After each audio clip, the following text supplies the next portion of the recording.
नई दिल्ली में railway station पर हुए हादसे में 18 लोगों के मरने की पुष्टि। दिल्ली में 27 सालों बाद बीजेपी को आरएसएस का मिला भरपूर सहयोग। आरएसएस कैडर का होगा दिल्ली का सीएम। नई दिल्ली हादसे की जांच उत्तर रेलवे की नरसिंह देव और पंकज गंगवार करेंगे जांच। नमस्कार, आप देख रहे हैं सत्ता की परख। दिल्ली विधानसभा चुनाव के नतीजे आए 10 दिन से अधिक समय हो गया है, लेकिन भारतीय जनता पार्टी मुख्यमंत्री के नाम की घोषणा नहीं कर पा रही है। भाजपा सूत्रों के अनुसार मुख्यमंत्री की दौड़ में कई ऐसे नेता हैं जिनको लेकर अन्य विधायक सहमत नहीं है। दिल्ली में भाजपा की बड़ी जीत के लिए सभी वर्गों के नेता अपनी कमर थपथपा रहे हैं। दिल्ली में मुख्यमंत्री के चयन के लिए भाजपा आज 2 पर्यवेक्षक की नियुक्ति कर सकती है। केंद्रीय मंत्री, सांसद या भाजपा के वरिष्ठ नेता पर्यवेक्षक भी हो सकते हैं। प्रधानमंत्री नरेंद्र मोदी अमेरिका से दिल्ली वापस आ गए हैं। भाजपा नेताओं की माने तो अब केंद्रीय नेताओं की बैठक होगी, इसमें पर्यवेक्षक की नियुक्ति होगी। ये पर्यवेक्षक दिल्ली के 48 विधायकों के साथ चर्चा करेंगे, दिल्ली के जमीनी स्तर पर मुद्दों को लेकर बात करेंगे। उसी आधार पर विधायक दल के नेता के नाम पर सहमति लग सकती है। सूत्रों का कहना है कि दिल्ली में एक मुख्यमंत्री सहित 6 मंत्री होंगे। किसी को उप मुख्यमंत्री की जिम्मेदारी नहीं दी जाएगी। मुख्यमंत्री के चयन से पहले विवादों पर विशेष ध्यान दिया जाएगा। साथ ही देखा जाएगा कि वह कौन सा नेता है जो उपराज्यपाल के साथ समन्वय कर दिल्ली के विकास को तेजी से करवा सकता है। मौजूदा समय में चर्चा का विषय बने सभी नामों को मुख्यमंत्री की दौड़ से बाहर कर दिया गया है। सूत्रों का कहना है कि मुख्यमंत्री दिल्ली के 48 विधायकों में से ही चुना जाएगा। मुख्यमंत्री के चयन से पहले दिल्ली की परिस्थिति का भी अध्ययन होगा। बीजेपी सूत्रों के अनुसार दिल्ली में मंत्री बनाने से पूर्व हर वर्ग को मौका दिया जाएगा।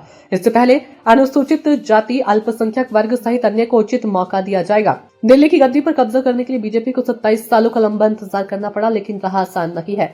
दिल्ली में सरकार के गठन से पहले ही हुए रेलवे स्टेशन पर भगदड़ को लेकर हुए हादसे से पूरा देश स्तंभ है। वहीं दिल्ली के उपराज्यपाल की ट्वीट पर उसे एडिट करने पर भी विपक्षी दल भाजपा को घेर रही है। वहीं दिल्ली की सियासत पर नजर रखने वालों का कहना है कि यह दौर बीजेपी के लिए बहुत मुश्किलों भरा था। 30 साल पहले प्याज की कीमतों ने बीजेपी को जिस तरह से रुलाया था, उसका असर लंबे वक्त तक दिल्ली में बना रहा। इन दिनों में बीजेपी के पास मदन लाल खुराना और साहिब सिंह वर्मा के बाद कोई बड़ा जमीनी स्तर का चेहरा नहीं था, लेकिन इस बार आरएसएस ने अपने कैडर को साधे रखा और इसमें आरएसएस का भी बड़ा साथ बीजेपी को मिला। आम आदमी पार्टी के नेताओं पर लगे आरोपों ने भी बीजेपी को दिल्ली में मजबूती के साथ खड़ा किया। बीजेपी ने इस दौर में जातीय समीकरण को मजबूत किया और हर जाति में अपने पैर जमाने के लिए जमीनी स्तर पर काम किया। इससे दिल्ली के पंजाबी बनिया और अपने बाकी वोटरों को साधने के लिए लगातार उपाय जारी रखा।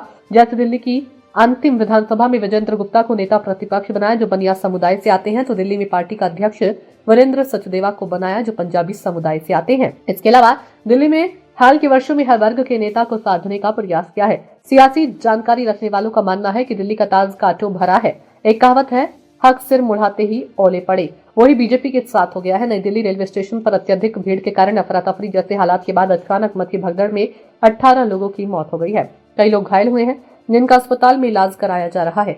हादसे के बाद रेलवे ने इस मामले में उच्च स्तरीय जांच के आदेश दे दिए हैं। मौके पर एनडीआरएफ की टीम को भी भेजा गया है। दर्दनाक हादसे पर पीएम नरेंद्र मोदी, दिल्ली के उपराज्यपाल, कार्यवाहक सीएम आतिशी समेत कई लोगों ने शोक जताया। भगदड़ की जांच के लिए 2 सदस्यीय कमेटी गठित की गई है। ऐसे में बीजेपी के सीएम बनने की कवायद फिर कुछ दिन के लिए रुक सकती है। सत्ता की परख के लिए अवधेश कुमार सिंह की ये रिपोर्ट।